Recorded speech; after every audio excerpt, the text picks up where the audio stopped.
Hello दोस्तों, कैसे हैं आप सब। तो आज की इस वीडियो में हमारे पास एक नया मेथड है जिसका नाम है चोलिस्की मेथड ऑफ फैक्टराइजेशन। तो आज हम इसके बारे में पढ़ेंगे कि ये मेथड क्या होता है। ठीक है, तो इसका थोड़ा सा इंट्रो देख लेते हैं।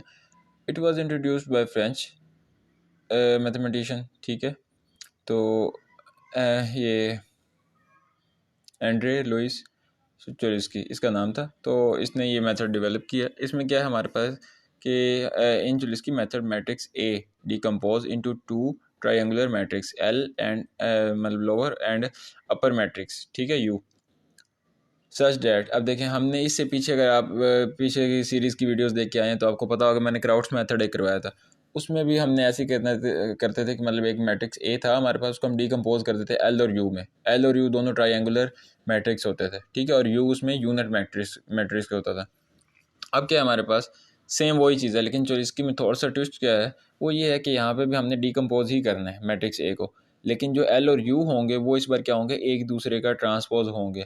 मतलब कि अगर हम यू का ट्रांसपोज लें तो वो एल बन जाएगा, और अगर एल का ट्रांसपोज लेंगे तो वो यू बन जाएगा। ठीक हो गया। तो ये सिर्फ इसमें एक एडिशनल चीज़ है, बाकी ये तकरीबन सेम वैसा ही है। और इसमें जो है उन्होंने एक एक्स्ट्रा बात बताई हुई है कि in Cholesky method it is not necessary to have ones on the diagonal, ठीक है, of the triangular matrix L and और यू। देखिए, जो हमने क्राउड्स मेथड पढ़ा था उसमें हमारे पास एल और यू ट्रायंगुलर मैट्रिक्स तो थे, लेकिन उनमें जो यू था वो था unit upper triangular matrix. Unit भी साथ में लगा हुआ था। उसका क्या मतलब था कि जो डायगनल थी ना हमारे पास उस मैट्रिक्स में, वो वन वन होना ज़रूरी था। लेकिन यहाँ पे कह रहे हैं ना लोअर में ना ही अपर ट्रायंगुलर मैट्रिक्स में, दोनों में ही हमारे पास जो है डायगनल उसको वन वन होना ज़रूरी नहीं है। ठीक हो गया। तो ये कुछ इसका बेसिक थ्योरी थी। अब इसकी एग्जांपल देखते हैं। तो एग्जांपल में हमारे फिर से उन्होंने एक सिस्टम ऑफ लीनियर इक्वेशन दिया हुआ है हमें। तीन इसमें वेरिएबल्स हैं और तीन ही हमारे पास हैं इक्वेशंस हैं, लीनियर इक्वेशंस। तो हमने फिर क्या करना है, हमने ए निकाला है इसमें से। ठीक है, ए को हम फिर बताएंगे कि ए को हम डिकम्पोज कर रहे हैं एल और यू में, तो A is equal to L U. अब ए मैट्रिक्स हमने एक साइड पे लिख लिया, दूसरी साइड पे हमने बना लिया एल और यू। ठीक है, तो अब इस चीज़ को देखें ज़रा। यहाँ पे क्या लिखना चाहिए था मुझे, एक मैंने डिकम्पोजिशन जब लिखा ए इज इक्वल टू, एक तो मैंने लिख दिया ये लोअर ट्रायंगुलर मैट्रिक्स बना दिया, दूसरा मैंने यहाँ पे क्या बनाना था, अपर। ठीक है, उसमें यू यू वाले एलिमेंट्स आने थे, लेकिन मैंने अभी ऊपर क्या बताया, चलो इसकी में क्या हो सकता है कि जो हमारे पास यू है वो देखें किसकी इक्वल है, वो है एल के ट्रांसपोज के। ठीक है, कि अगर मेरे पास जो लोअर ट्रायंगुलर मैट्रिक्स है उसी का अगर मैं ट्रांसपोज लिख दूँ, ट्रांसपोज ले लूँ, तो वो हम यू की जगह यूज़ कर सकते हैं। तो इसलिए मैंने यहाँ पे क्या किया, बजाय यू लिखने के मैंने लोअर ट्रायंगुलर मैट्रिक्स जो था एल, उसी का ट्रांसपोज इसके साथ मल्टीप्लाई करवा दिया। ठीक है, बस यही एक मेन पॉइंट था और आपको ये उम्मीद है समझ आ गई होगी। तो इसको हमने सिंपली अब क्या करना है, जैसे हम एल और यू को मल्टीप्लाई करते थे, अब ये किस्म का यू की जगह एल का ट्रांसपोज ही है, तो एल और एल की ट्रांसपोज को या एल और एल यू को, इनको आपने मल्टीप्लाई करवा दिया जैसे पहले करवाया था। बाकी तकरीबन सारा कुछ सेम ही है। मल्टीप्लाई करवाएंगे तो हमें यहाँ से दो तीन नंबर्स की डायरेक्ट वैल्यू मिल जाएगी, L one one L two one. यहाँ थोड़ा मल्टीप्लिकेशन में शायद साफ़ नहीं किया हुआ, लेकिन हाँ वो पहले जैसे ही है। करेंगे तो आपको ये L one one L two one और एल थ्री वन इनकी वैल्यूज़ डायरेक्ट मिल जाएंगी। बाकी आपके पास वो बन जाएंगी, तो उनमें वैल्यूज़ पुट करते जाएंगे तो आपको नई वैल्यूज़ मिलती जाएंगी।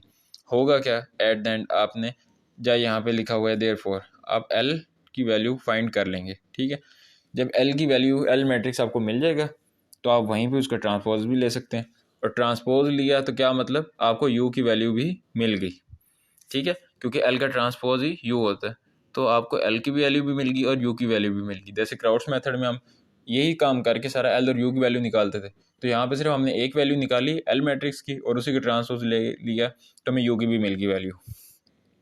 नेक्स्ट हम क्या करते थे, जब एल और यू की वैल्यू मिल जाती थी तो हम क्या करते थे, L Z is equal to B. ठीक है, जेड इसमें कोई नया मैट्रिक्स हम लगाते थे।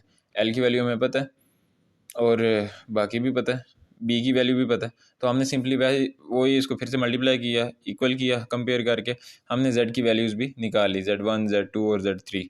उसके बाद हम क्या करते थे, यू एक्स इक्वल टू जी। तो यू की जगह हम अगेन क्या करेंगे, एल ट्रांसपोज जो लिया हुआ है ऊपर उसी मैट्रिक्स को यहाँ पे यूज़ कर लेंगे। मतलब क्या हुआ सिर्फ कि यहाँ पे हमने एल यू डिकम्पोजिशन ही एक किस्म की यूज़ की, लेकिन यहाँ पे हमने सारे में यू यूज़ किया ही नहीं। ठीक है, हमने सिर्फ एक एल मैट्रिक्स फाइंड किया, उसी का ट्रांसपोज हमने सारा टाइम एल को ही, एल और एल की ट्रांसपोज की आपस में मल्टीप्लाई भी करवाया, और जब वो मिल गया तो उसी के ट्रांसपोज को हमने एज अ यू भी यूज़ कर लिया। ठीक है, तो मतलब यू का मेन काम खुद से आया ही नहीं, तो यू की जगह हमने एल का ट्रांसपोज ही लगा दिया, उसके बाद इसको सिंप्लीफाई किया, हमारे पास इक्वेशंस बनी, z की वैल्यू डायरेक्ट आ गई थी और बाकी दो हमारे पास इक्वेशंस बन रही थी, ठीक है। तो वहाँ से y और x की वैल्यू भी निकल आई। तो ये था ओवरऑल हमारे पास Crout's method, sorry Cholesky method of factorisation. तो ये हमारे पास था। इसमें सिर्फ क्राउड्स मेथड से क्या डिफर आया है मैं फिर आपको बता दूं। इसमें सिर्फ क्राउड्स मेथड और ये मेथड ऑलमोस्ट सेम है, ठीक है। हर मेथड में मैंने आपको पहले भी बताया हमने at the unknown variables he find करने होते हैं। वो एक्स वाई जेड भी हो सकते हैं और x1 x2 और x3 भी हो सकते हैं। लेकिन मेन चीज़ इस मेथड में क्या है जो क्राउड्स मेथड से थोड़ी सी डिफरेंट है, वो सिर्फ ये है कि यहाँ पे जो L है वो U का ट्रांसपोज है और जो U है वो L का ट्रांसपोज है, ठीक है। और जो एक मेन चीज़ बताई गई वो क्या है कि यहाँ पे डायगोनल में मीन्स के डायगोनल में 1 होना ज़रूरी नहीं है। मीन्स के ना ही lower triangular matrix unit lower triangular matrix हो सकता है, मतलब ये ज़रूरी नहीं है, ठीक है। तो यूनिट इस बार नहीं होना चाहिए, बेशक अपर हो या लोअर हो। तो उम्मीद करता हूँ आपको एग्जांपल से और बाकी सारी चीज़ें समझ आ गई होगी। अगर आपने क्राउड्स मेथड वाली वीडियो देखी हुई है तो फिर आपको ज़्यादा बेहतर समझ आई होगी, क्योंकि वो ऑलमोस्ट यही सेम चीज़ है, सिर्फ यहाँ पे एक एडिशनल चीज़ थी कि एल और यू एक दूसरे का ट्रांसपोज है। तो उम्मीद करता हूँ आपको समझ आ गई होगी। नेक्स्ट जो टॉपिक होगा उसमें हमने पढ़ना है Doolittle method of factorization. ये अगला मेथड होगा, तो ये हम अगली वीडियो में पढ़ेंगे, ठीक है। तो तब मिलते हैं नेक्स्ट वीडियो में।